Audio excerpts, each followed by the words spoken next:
आदाब सभी को। मेरा नाम समरीन है और हम एक बार फिर से मौजूद हैं हमारी अगली वीडियो के साथ, जिसमें हम बात करेंगे फ़ोटोग्राफ़ी के तरीक़ों के बारे में और उनके मकसद के बारे में।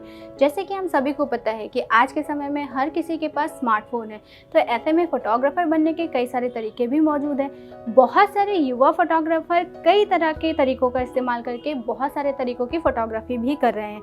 ऐसे में कॉम्पिटिशन तो बढ़ ही गया है, पर कहीं ना कहीं हमारे लिए नए दरवाजे भी खुलते हैं। इन सभी तरीक़ों को एक साथ समझना थोड़ा सा मुश्किल तो है, पर हम आज आपको इस वीडियो में ऐसे 3 तरीक़ों के बारे में बताएंगे जिसमें आप किसी भी तरह की फ़ोटोग्राफ़ी को बांट सकते हैं। वो तरीके कुछ इस तरह हैं। पहला आर्ट, दूसरा डॉक्यूमेंट्री, तीसरा कमर्शियल फ़ोटोग्राफ़ी। सबसे पहले बात करेंगे हम आर्ट फ़ोटोग्राफ़ी के बारे में। जब कोई फ़ोटोग्राफ़र अपनी भावना को व्यक्त करने के लिए फ़ोटोग्राफ़ी करता है तो उसे आर्ट फ़ोटोग्राफ़ी कहते हैं। तो इसका मतलब है हम उस फ़ोटोग्राफ़र की नज़र से दुनिया को देखते हैं जिसने फ़ोटो ली होती है। इस फ़ोटो के ज़रिए हमें पता चल पाता है कि वो फ़ोटोग्राफ़र क्या सोच रहा है और वो किस नज़र से दुनिया को देखता है। इसीलिए आर्ट फ़ोटोग्राफ़ी उस फ़ोटोग्राफ़र के बारे में है। अब हम बात करेंगे डॉक्यूमेंट्री फ़ोटोग्राफ़ी के बारे में।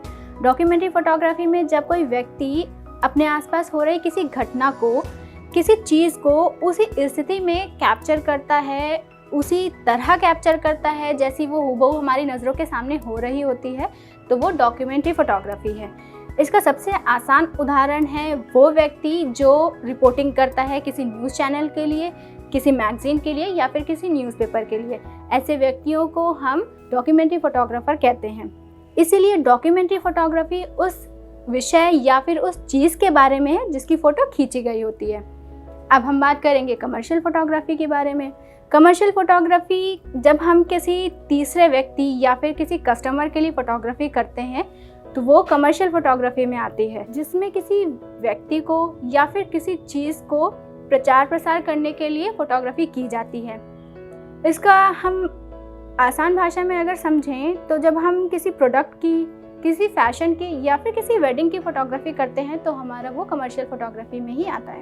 ये तीनों ही तरीके हमेशा अलग अलग काम करेंगे ये ज़रूरी नहीं है। कमर्शियल और डॉक्यूमेंट्री में भी आर्ट हो सकती है और इसी तरह आर्ट फ़ोटोग्राफ़ी को भी डॉक्यूमेंट्री स्टाइल में खींचा जा सकता है।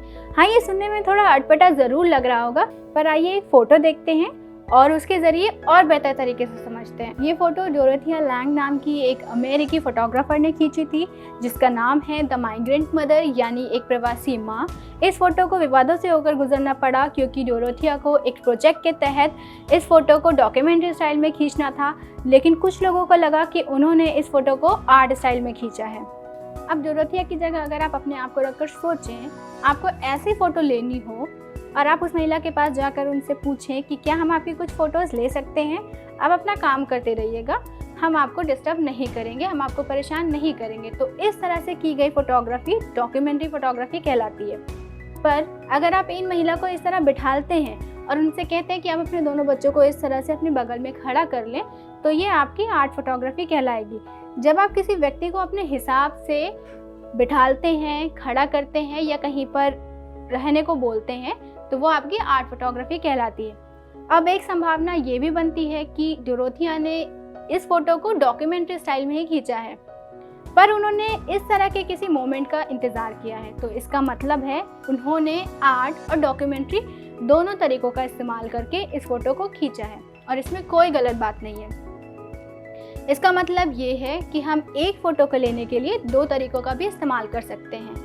इसी के साथ हम अपनी ये वीडियो को ख़त्म करते हैं। मिलते हैं हम अपनी अगली वीडियो में। उम्मीद है इससे भी आपको थोड़ा तरीक़ों के बारे में समझ में आया होगा कि फ़ोटोग्राफ़ी के कितने प्रकार के तरीके होते हैं या कितने तरह के तरीके हैं जिनको आप इस्तेमाल करके अच्छी फ़ोटोग्राफ़ी कर सकते हैं। शुक्रिया, मिलते हैं अगली वीडियो में।